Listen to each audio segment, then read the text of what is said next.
Welcome to GREEDWATCH2018, a Common Writer O's recap podcast. My name is Coriander Dickinson, and I've got with me Josh A. Kagan. Hello. And Adam Wasserman. Howdy. This is episode 21, A Grasshopper, a Family, a Hero. Or Hopper, Parent and Child, Hero. It was nice to see Jelly Lion again in the recaps, you know? It's been such a long time since I've seen Jelly Lion. Did I mention I hate Jelly Lion, like, a lot, in that he's really awful looking? Like, really? Several times. Jelly Lion looks like the floor of a Times Square theater in 1978. Ooh. It's remarkably specific. He doesn't have any popcorn stuck to him. That we can see. That's true. Yeah, there's a lot of cracks and creases in that costume. Ooh. Well, good thing, Adam, that you don't have your notes yet, because this episode opens with kind of nothing. Just the gang walking out in some undisclosed location, tee-heeing and giggling about how they're gonna go make a bunch of Valentine's candies. Yeah. And one of them is holding a giant plush heart in a bag, which okay, we all thought that looked like the same thing, right? A big butt, yeah. No. Oh, I thought. No. You say butt, and I say it looked like the lower half of the male genitalia. No, thought it was a butt. I thought it looked like a giant sack of sack. Wow. Like a plush scrote. Like a big plush scrote. Here's the thing: Yes. is that maybe if the bag had been taller, I would have thought that. Well, it could have just been on top of other things. Yeah, so the the couscous crew is off buying chocolate ingredients for making Valentine's Day special chocolates. Yep. And I was busy not looking at the plush scrote. I was busy trying to look up the date for White Day. Because, I don't know, that's kind of valid Japanese trivia. Is it not like March 14th? I thought it was like just a month after. It is March 14th. Hooray, yes. I know things. But I don't know when normal Valentine's Day is, so... February 14th. Corey. Yes. Why don't you know that? That's very common knowledge. I'm just going to put this out there. I am not familiar with the holiday of White Day, and it sounds like something that was invented on 4chan. Please correct me. So in Japan, on Valentine's Day, girls give chocolates and gifts to the boys they like, and then on White Day, the boys are supposed to reciprocate. Yeah. They've got a month to... Actually, that's pretty funny. That's generally how I feel like it shakes out with, like, here's your Valentine's gift, honey. Oh, shit. And then I just like that they have a month to get their act together after that. You don't just have to run across the street to the bodega and like, oh, it's an elephant holding a heart. Here, happy Valentine's Day to you, too. This is the joy of having a partner who also doesn't want to celebrate Valentine's Day, so we just don't. The only downside is that when I tell people that, they consistently tell me that I'm wrong, and my wife really does want to celebrate Valentine's Day no matter what she says, and I should do something. And I'm like, I think I know her better than you do, but thanks for the info. That does sound irritating. In the interest of truthiness, definitely, I that was an invented situation. I'm generally pretty good at remembering things like dates. I prefer to imagine that your life is basically like an 80s sitcom, though. Oh, no, actually, I'll go back better than that. It's the Lockhorns, if that ever made it up to Canada. I'm so sorry. It's just two short old people, and he's always like, hey, get a load of somebody who's not my wife. And she's like, I'm going to hit you with a rolling pin. Yeah, no, it's not like that either. Good. Why is it called White Day? Why is anything called anything, Josh?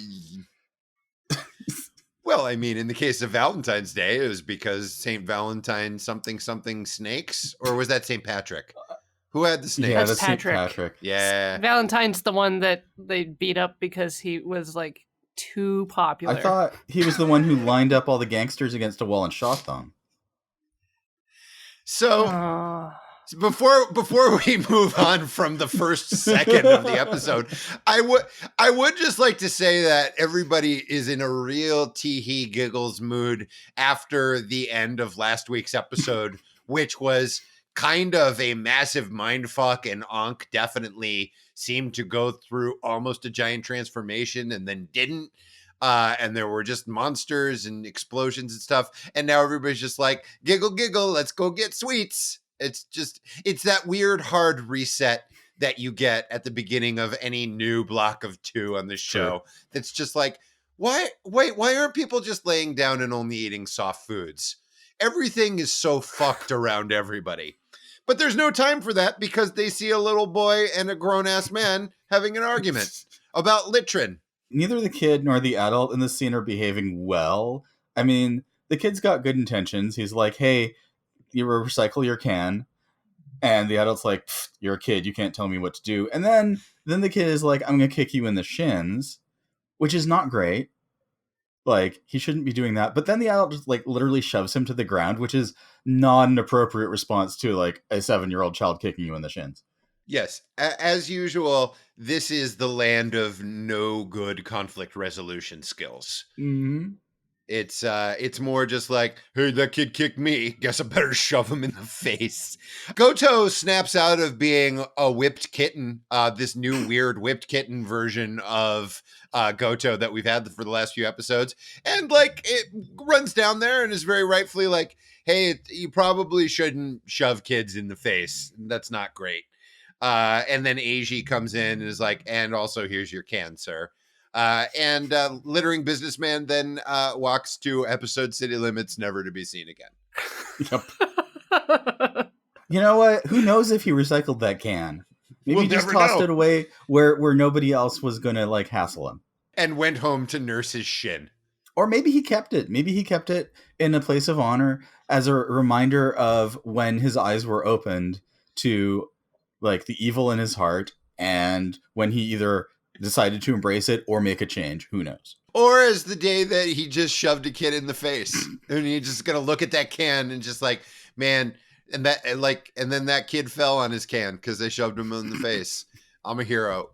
And then he high fives himself, and then he just stares at his can some more. He's got a great life. He's getting a spin-off. Sad. But everybody in the Couscousier gang is like, hey, what's up? And the kid's like, Dad told me to kick bad guys or whatever. And then his dad, Rivers Cuomo, shows up. His dad is basically just Densha Otoko. Yeah, he is. With shorter hair, like a bit of a buzz. Mm-hmm. Is that Japanese for Rivers Cuomo? No. Yes. Well, I mean, ooh boy. Here's the short version. God. So once upon a time, there was somebody who posted to a message board in Japan claiming to have helped a lady on a train from being like molested or whatever. Assaulted. Yeah. And he was like real meek and he didn't know what to do to follow up because she gave him his number and the message board helped him romance her. Theoretically, it was probably all bullshit, but it captured the Japanese imagination and they made manga and a TV show and like a movie about it. And it's like a Geek Boy makes good kind of thing, but also a lot of weirdos on a message board giving him advice. And the opening theme song is Twilight by ELO. Oh. And the closing theme is That's What the World Calls Love by Sambo Master. Yeah. And it's actually a really good show, and if anyone's interested, they should watch it. It's pretty decent. But yeah, he's short and he wears glasses and he's very similar to this dude. He's got his shirt tucked in. Yeah. And he wants to do right. Yeah. But he's kind of a puss cafe. Exactly. Great. So, Rivers Cuomo. He shows... I feel like Rivers Cuomo would probably push a kid down by the face. Just saying. I think Dad would too. Like, look at this guy. What he does. He attacks some youths several times. Yeah, the kid's bad. Dad's not much better. And we'll get to all of that. But Chiyoko recognizes him as like an underclassman buddy. Like, hey, that's my buddy. He was, how's it going? Let's catch up. And he immediately gets all weird and he runs away. because talking to people is scary, and he's got to go figure out what's with these homies dissing his girl. This is the most relatable the show has ever been to me. Ha! Oh, bless. I probably shouldn't have laughed. Okay. It's okay. It's meant to be funny. And foreboding. There's Uva lurking in an underground parking lot. You count the credits. 1, 2, 3. So much happened in like 2 minutes on this show, man.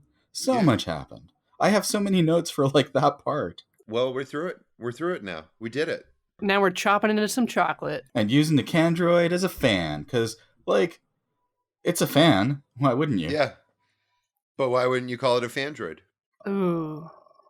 Well, Goto's all like, don't misuse the magic technology for your own convenience. Me. And AG is, to his credit, not like, why don't you go back to your real job? Yeah, everyone's just real nice and understanding because Goto's a good guy. He's helping to save children and stuff. And everybody's helping out. Oh, wait, not everybody. Your boy Ankh, you number one. He's just eating ice lollies, and all of this can absolutely just go fuck itself, in his opinion. He's not going to help. And even if he doesn't get chocolate, he don't care. Suck. He walks away, and AG indulges in some light flashbacking, remembering how Ankh did not transform into his true being. And AG's like, I must know why.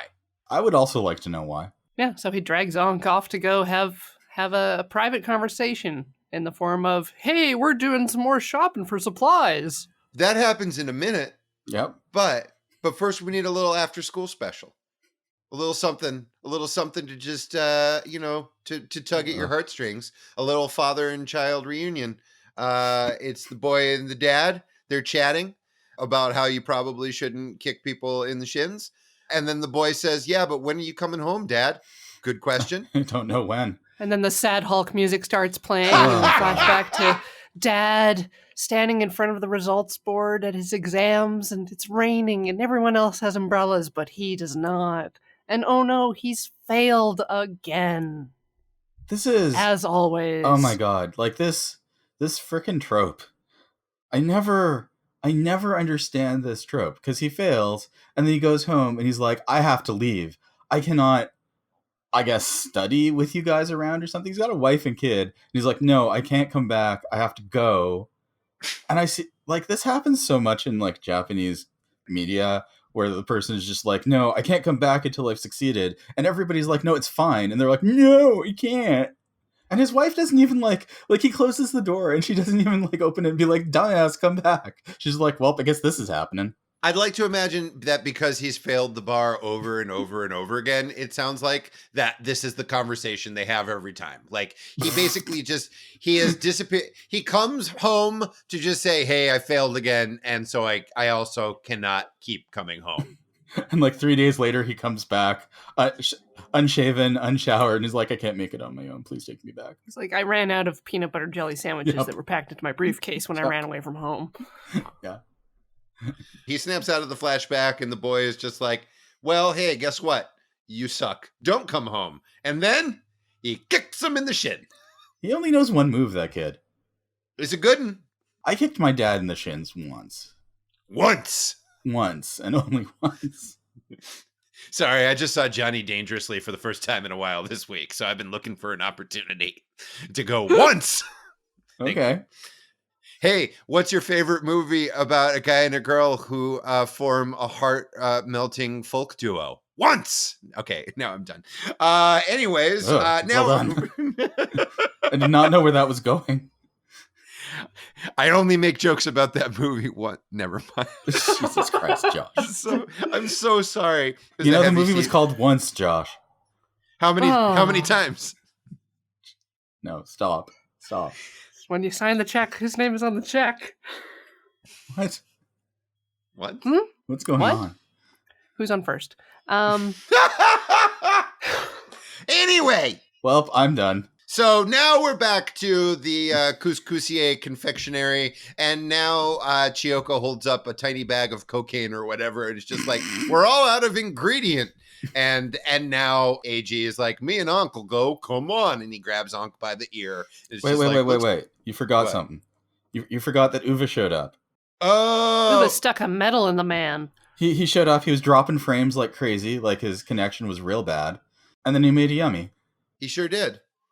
Yeah, they really used like some like 1980s karaoke video technology for Uva's approach. It was all like framey and weird. It was. I like that Uva even bothers to explain Yeah. like the premise of what he's about to do to the man. Like it's kind of a kindness there. I would also like to point out that before Uva shows up, the dad is hanging out in a bench in Littertown. Yeah. Like, Who threw out that trumpet? Like, Right? Like- just the most random crap. it really it's like where the lost things go from Mary Poppins Returns. Like it's just like a bicycle and a trumpet and one can and some graffiti, but the rest of the area is totally fine and clean. It's like they were just like, hey, quick, we don't have a permit.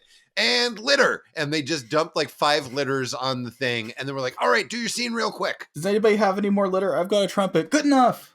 Yeah, let's do this. I found this bicycle. And so he puts the thing in the guy's head and then he passes out and wakes up like, was it a dream? But it wasn't. Now we're back at the Couscousier. Okay, now on can AG go shopping. But it's just a ruse for AG to ask Ankh, like, hey man, remember that time that one awesome dope ass wing popped out of your back, but then it just sort of went back in and now you're just this grumpy emo guy again? What's your deal? You different? Are you special? And Ankh thinks about answering the question. Well, it looks like he's advancing on threateningly towards AG, like maybe he's going to answer the question or maybe he's going to murder him. But also before that happened, there was a purse snatcher and the dad tried to stop it and was weak and could not. But then he summoned his hopper yummy and it beat everybody up. Well, at first he showed up as like just an old-fashioned yummy, and then does some some light punching, and then turns into a disgusting grasshopper yummy, and then kicks the purse snatcher's ass. Brief aside, here's the thing about it being a grasshopper yummy, is that the original Kamen Rider Ichigo, was also grasshopper themed. So there's like a thing happening where like the grasshopper yummy being the one that cares about justice is kind of like referring back to that. Oh, that's really cool. He's so smooth. He's very smooth. All over in his big burly body and his little grasshopper legs and wings. Corey, did you Hello. learn something about yourself? Yeah. So smooth. That I'm still not sure which greed makes the most gross yummies. Like, That's not where I thought your sentence was going, but it's probably just as well. Boy, I wrote this whole thing down in order, but I refused to adhere to it for some reason. All right, so that happens, and then AG and Ankh have the very special talk about what happens when a monster loves half a wing very much, but it goes back into his body. He smells yummies. They find the knocked out dad. They kind of get him up on his feet. And then they chase down the grasshopper yummy, who is apparently chasing after / trying to assault a terrified woman. Then some garbage yummies pop up and fight. And tentacles. get those eel whips. Yeah, like for some reason he can't just one-shot these garbage pseudo yummies and has to resort to magic noodles. I lived on those in college, by the way. Well, it's all fine in the end because the grasshopper daintily places the purse in front of the lady and she takes it and thanks it. Yeah, and And runs the fuck away. Then the grasshopper jumps into the ceiling, I guess. Yep. Basically, you see him do half a jump and they're like, oh, he's gone. We can't follow him. Take our word for it. He left.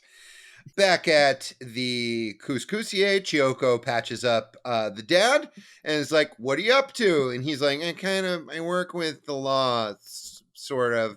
I have to go. I'm nervous. Bye. I got to go to my part-time job. Chiyoko is very bad at picking up on social cues.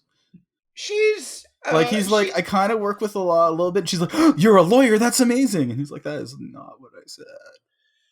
Well, she's kind of a flibbity gibbet, though. Like, I feel like That's true. This is her deal. This is for a person who changes the theme of her restaurant every 62 seconds. She's, her radio's just picking up different signals. Bless her heart. I think she just, like, forces the world to conform to what she needs rather than paying attention to what other people need. But anyway, I'm just saying I wouldn't date her. Oh, I didn't know that was... I didn't know she was available. Yeah. Well, she appears to be single. I mean, I'm not saying Are you rethinking hypothetically? It? No, I mean, we only see her in her workplace. Like, if she was getting down with some dude in the back all the time, we'd be like, I guess. Wow, lady, you're really neglecting your job. Well, like, this is not the place for relationships. It just doesn't seem like... It seems like you'd, like, come home and you'd be like, oh, I had a terrible day at work. And she'd be like, oh, I'm glad work's going so well. And then she'd just tell you about her day. That's what I feel. Right, and she's redecorated your apartment. Yes, and your apartment is now, like, looks like a Russian tea room. She's more of a psychotic pixie dream girl, is what you're getting at. That is what I'm getting at. I don't think any of the people on this show are necessarily dynamite partner choices. Hina's not. I think Hina would do okay. This is weird. This is a weird conversation. I'm sorry. You're more comfortable pairing up the people on the show with each other than with us, and I understand.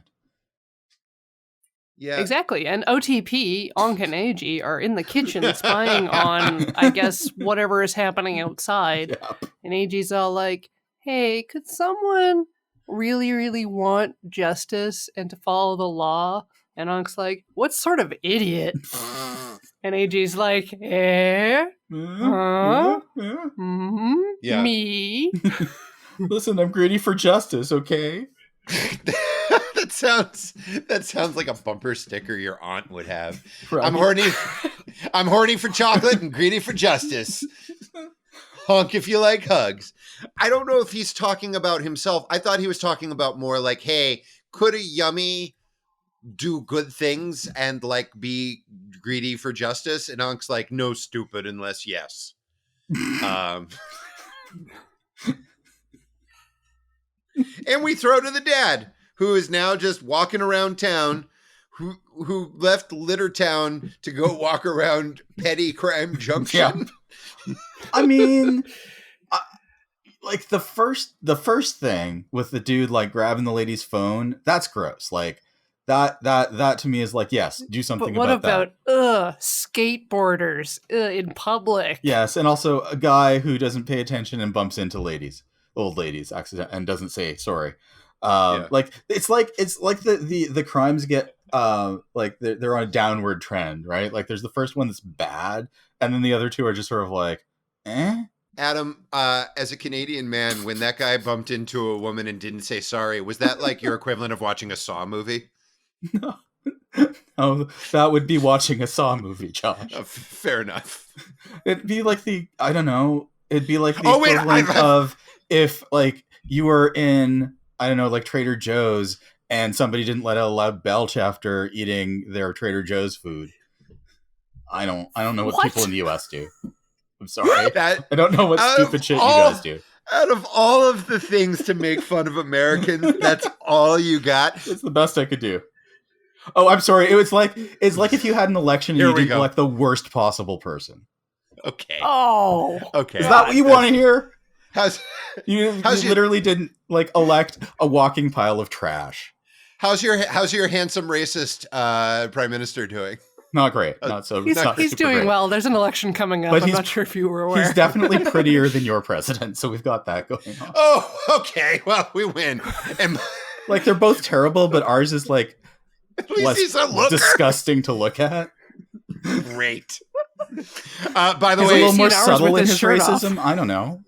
By the way, I came up for the name of the Canadian horror movie where people are impolite but don't apologize, and it is called Sorry.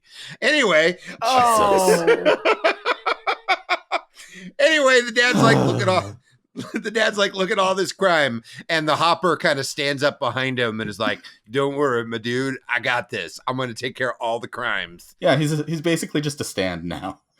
Yeah. Yeah, he's muttering to himself. He's like, the wicked must be punished. Yes. And then his stand yes, pops up. I'm not behind him. evil. Yeah. Oh, what would his name be? I should have thought of this. I'll think earlier. about it. Yeah, I And gotta also- think about it.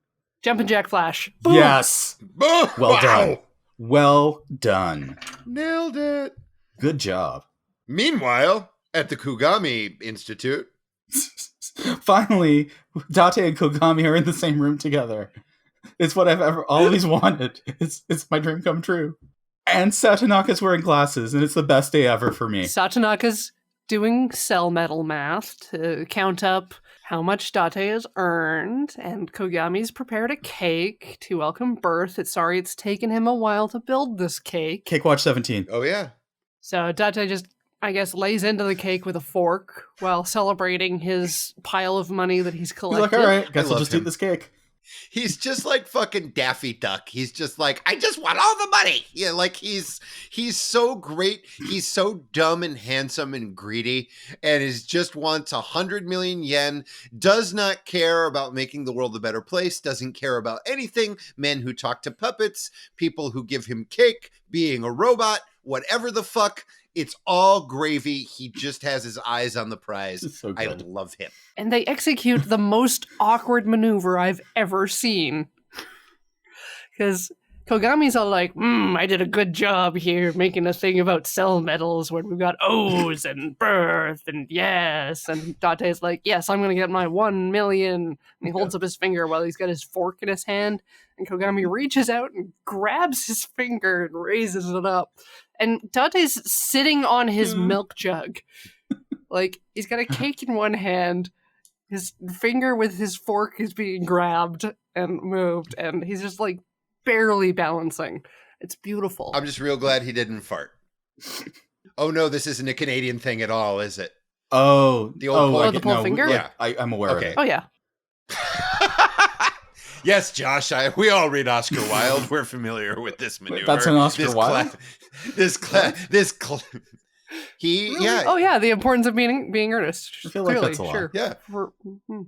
That scene when Gwendolyn and Cecily are trying to one-up each other, and then she's like, well, I knew Ernest first, and by the way, please pull my finger for an enchanting parlor trick. I could have said it was the portrait of Dorian Gray, and like that's what happened. So anyway, then Date's like, portrait. you know what? Cake's not really my thing. And he like gives the cake to Satonaka because I guess he knows where the cake goes, and asks for Odin, and she just like storms out. It's so good. Goto's going for a night jog, and he's having some flashing backs. Everybody's having some flashing backs in this episode, and he's remembering about how his date with Birth, and how Birth told him that he just can't handle his big gun. Yeah, That he really needs to train and work hard. thinking real hard about it. Just thinking about Date's gun. And then he sees the child again. And he's like, hey, where's your dad? And the kid's like, I don't give a shit. You know, I'm just here to chew bubblegum and kick shins. And I'm all out of bubblegum. My dad's a jerk because he told me that I shouldn't kick jerks in the shins. But then he also said that you should, be unforgiving with malfeasances persons. And Goto's all like, well, your dad's kind of right, but kind of not. This is very complicated. This kid has a really simplistic view of morality that does not like allow for shades of gray. It's very binary. Even for someone his age, should be able to grasp the idea of sometimes things like are appropriate and sometimes they are not. And then when you pick fights with adults, Yes. you might get shoved. Like, is that what you want? You want to live your life being shoved down until you get tall enough that you can do the shoving? It's like he's baby Hitler. Exactly. Do you want to be beat, Takeshi? Oh my god. Oh. Yeah, I'll go fuck Or yourself. Takeshi Kitano. I don't know what the... No. There's not a real good button to put on that one. Anyway, he runs off because he's mad. You know what else pisses me off besides little kids who don't understand the binaries of being a human being? Kids in their rotten loud music. Damn loud boys. Oh, I hate the loud boys. I hate the Loud Boys who have my mom's minivan from 1987 and have filled the back of it with gigantic speakers and then park in public places by like an outdoor cafe in the early evening and play their music as loudly as humanly possible and then stand around going, yeah, we've got real loud music. What you think? The crowds are reacting like Godzilla is there.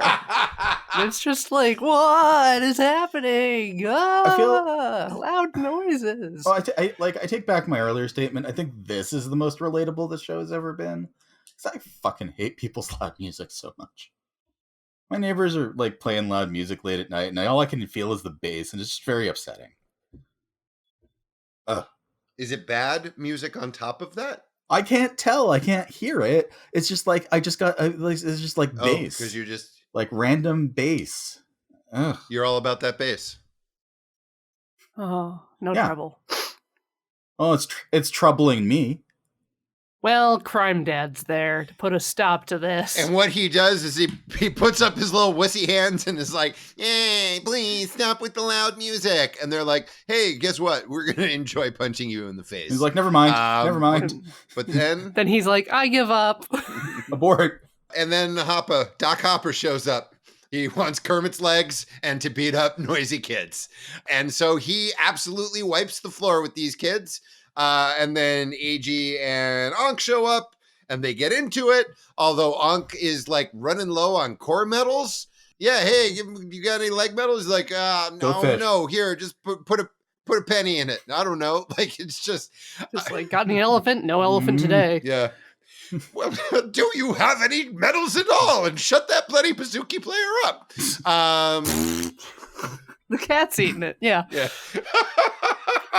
Also, AG now, I don't remember him having this in the last episode, but he's got like a dinner plate / takoyaki grill on his arm or something. That's the peacock shield. Apparently it opens up. Oh, yeah.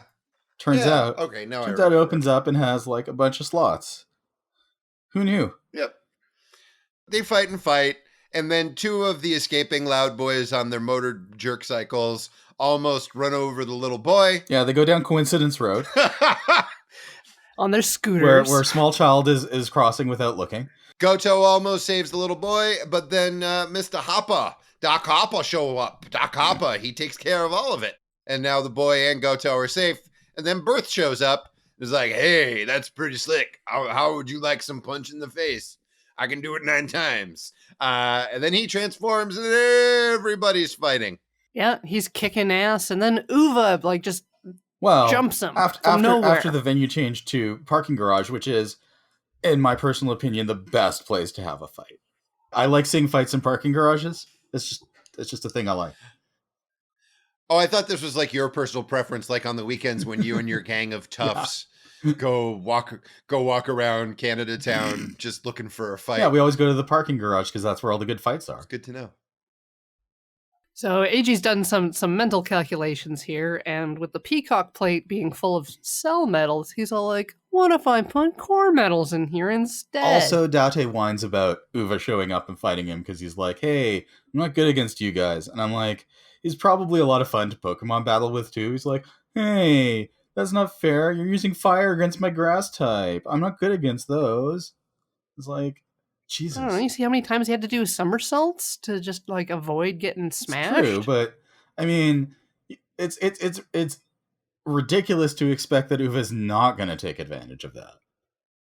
Pardon me, I should be fighting O's. It's not fair of me to fight a guy who's not as good at fighting me. Damn. Oz tries to pop his ult. Yep. Tries to take out the big bad. And Dad just like gets his interfering body in the way. Ruins the whole fucking thing. Like, no. I have to use this power for justice. I'm a good guy. It's like, yeah, Dad, go Dad. Woo, my dad's so good. Go Dad. It's like, shh, just be quiet, please. I'm also going to put myself in harm's way. The end. The end. They did it. Josh, how do you feel about this episode? I like the philosophical quandary of a Greed creating a Yummy who only wants to do good. Because it seems like that would not be that would not be in Uva's best interest. I mean, now obviously Uva can probably squash this bug, not unlike a bug, but the dad is not, it's difficult to tell if the dad is altruistic or the dad wants to have the rush of just being like, me, I fight crime. I'm making the world a better place. He doesn't really seem to want any reward for it. I don't know. It's just, it's a little more food for thought. I think than these episodes usually provide. I think typically with the people that Uva makes medals or yummies from, they typically like get sort of changed so that they get greedier and greedier. Like the guy who's writing travel stuff just like kind of went off the rails. Yeah, the dad could definitely take it in a vigilante justice direction. And also, once it's only up to one person who is doing right and who is doing wrong, that is generally not very good. Like, what if a person was just like, all I want to do is just make sure everybody has enough candy. I'm obsessed with making sure everyone has enough candy. Who's this person and where can I meet them? This person would Santa Claus, North Pole. Actually, that person would take one look at me and be like, okay, you have more than enough candy. And I'd be like, damn it, you're right.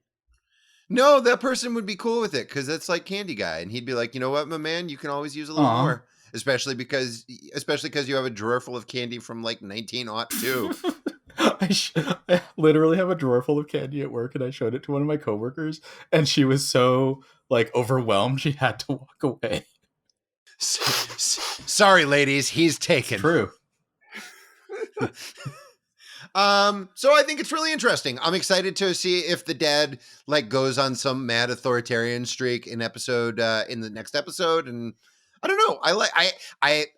I liked this episode. There was nowhere to go up from the mucus lion. So like, good on you, Common Writer 000. This was a nice episode. What did you all think? I liked it. It was fun. I like it when they do different takes on the monsters, like having the kaijin be like sort of good is definitely like very interesting, and I appreciate that they made it a grasshopper to tie back into the other stuff. And the only improvement I would make is if it was wearing a red scarf. I worry that they're gonna screw up a child. Well, like, this kid is going to have so many interfering busybodies telling the kid, like, what is right and wrong, what to do when you confront, I don't know, wrongness in the world, and that child is the stand-in for the audience. It's going to have, like, millions of Japanese children shin-kicking. Not that they don't already. This show came out a long time ago. We could look up if there was a problem. I mean, I guess the Kamen Rider shows do have like an influence on the youth. There was an earlier show, Kamen Rider Kiva, where the main character played violin, and apparently like violin lesson uptake rates skyrocketed. So maybe there was like a spate of shin kicking after this episode came out before whatever happens next episode maybe put a stop to it. Either that or just a rash of kids attempting to jab coins into other kids' foreheads. Oh dear. A lot of kids hoping that when they buy something from a vending machine, they'll actually get a motorcycle. So we did it. We did it again. We did it again, everyone. Oops. Go us. Oops, we did. Thank you all for listening. My name's Corey Dickinson. You can find me on Twitter at Epsilar. Oh, I'm Josh A. Kagan. And I am on Instagram under the moniker of Josh A. Kagan. I'm Adam Wasserman. You can find me on Twitter at GoldSarcasmium. Bye-bye. Bye.